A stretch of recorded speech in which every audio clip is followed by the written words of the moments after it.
Hello viewers, hope you all doing well. கஸ்டமைசேஷன்னு வந்து நம்ம pre ப்ளீட்டிங்ல போய் என்ன பண்ண முடியும் அப்படின்னு நீங்க நிறைய பேர் வந்து யோசிக்கலாம். அதுல என்னன்னா அயன்டு வேணும், எனக்கு எல்லா செஸ்ட் ப்ளீட்ஸும் சென்டர் ப்ளீட்ஸும் அயன் பண்ணி வேணும், எனக்கு வந்து ரொம்ப சாரி வந்து ஃப்ளஃபியா இருக்க வேண்டாம், எனக்கு ப்ரெஸ்டா வேணும் அப்படின்னும் போது நீங்க வந்து அயன்டு ப்ரீ ப்ளீட்டிங் போகலாம்.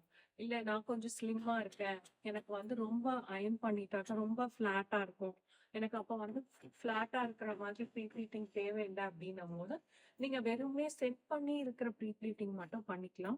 உங்களுக்கு வந்து அந்த ரொம்ப ப்ரெஸ்டு லுக் வந்து இருக்காது. எனக்கு ஃப்ளஃபி ப்ளீட்ஸும் வேணும் அப்படின்னும் போது பாக்ஸ் ஃபோல்டிங் போகாம you can go for anchor folding. Anchor ஃபோல்டிங்னு போகும்போது உங்களுக்கு வந்து இந்த சென்டர் ப்ளீட்ஸ் வந்து நம்ம ரொம்ப ஃபோல்ட் பண்ண போறதில்ல, ரொம்ப ப்ரெஸ் பண்ண போறதில்ல. So you get the exact fluffy look.